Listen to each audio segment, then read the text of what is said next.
The Lord be with you. And with your spirit. A reading from the Holy Gospel according to Saint John. Glory to you, O Lord. At that time, Jesus left Samaria for Galilee, for Jesus himself testified that a prophet has no honor in his native place. When he came into Galilee, the Galileans welcomed him, since they had seen all he had done in Jerusalem at the feast, for they themselves had gone to the feast. Then he returned to Cana in Galilee, where he had made the water wine. Now there was a royal official whose son was ill in Capernaum.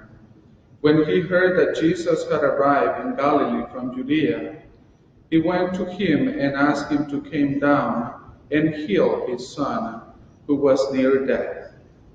Jesus said to him, "Unless you people see signs and wonders, you will not believe." The royal official said to him, "Sir, come down before my child dies."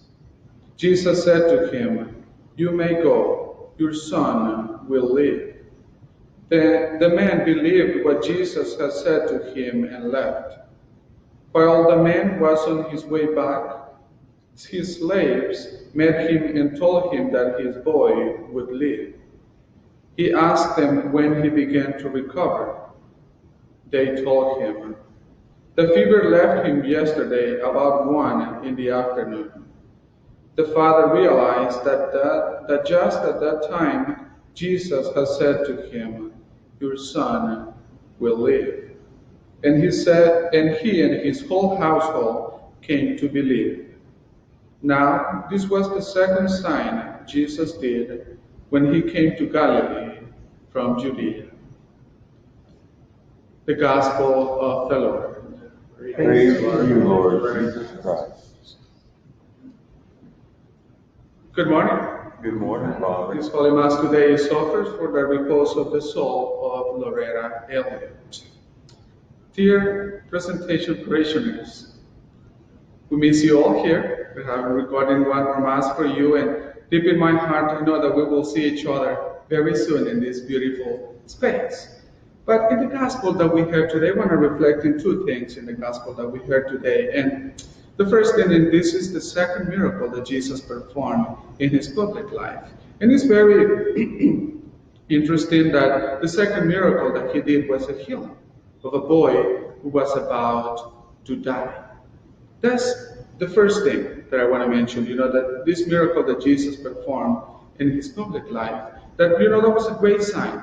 And many people came to believe, and as we heard in the Gospel, the household of this royal official came to believe.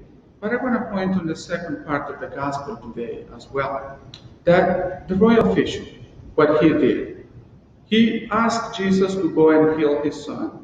But then Jesus responded with something a little bit unique. He said, "If you people don't see signs, you will not believe."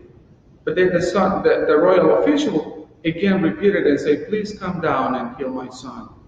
Jesus mentioned two words: "You may go, your son will live." And that's the attitude that I want to mention today, the attitude that this royal official had. He didn't doubt anything. He didn't, refuse to believe in Jesus at that moment, because he heard the words and then he went to his house. So this royal official is teaching us a great lesson today, to put our trust fully in the Lord. He didn't doubt. Jesus told him, "Go, your son will live." And he believed that. He trusted that. We live in times that, of fear right now, of uncertainty, anxiety per se. But today, this royal official reminds us that if we put our trust in our Lord Jesus Christ, we will overcome these difficult times that we're living right now.